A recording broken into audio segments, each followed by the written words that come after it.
Jordan Spieth looks to make history by becoming the youngest player to win all 4 majors at the PGA Championship in 2 weeks on CBS. David Bory and the Stars. SEAL Team. New CBS this fall. Any last words? Progress is seizing the moment. Your summer moment awaits you now that the Summer of Audi sales event is here. Wouldn't it be great if you could just tell your remote what you want to watch instead of having to push a bunch of buttons? Cox's Contour TV voice remote lets you do this. Show me comedy horror movies. So easy, it's scary. And now let's try Fios. Comedy movies, horror movies, any movie? Looks like Fios still needs to work out some kinks. Take the Cox Challenge. Get a better bundle with Contour TV, up to 100 megs internet and phone. Just $89.99 a month with no contract.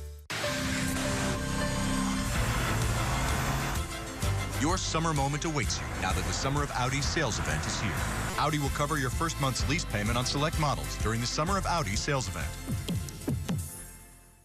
Pro Golf on WPRI 12 is brought to you in part by White Cross Pharmacy.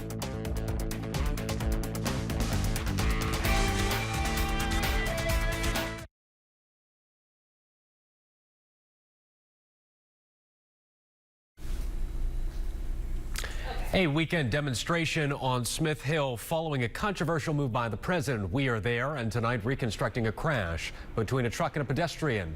That pedestrian is seriously hurt.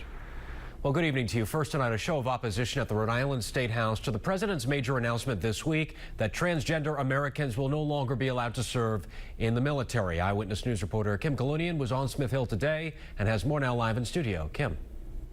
Well, Jared, some of the speakers at today's rally say the gathering was about more than just protesting the president. It was also about spreading general awareness about the transgender community.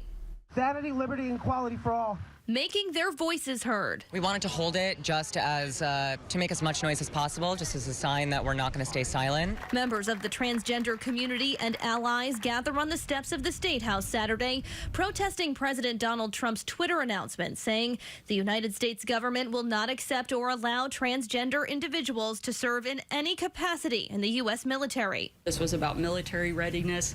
This was about unit cohesion. This was about resources within the military. In my opinion, this is so much less about taxpayer dollars in a military ban and more so about scapegoating trans identities and trans people. CBS News reports there are anywhere from 1,300 to 15,000 transgender Americans in the military. C. Charles received a general discharge from the military police in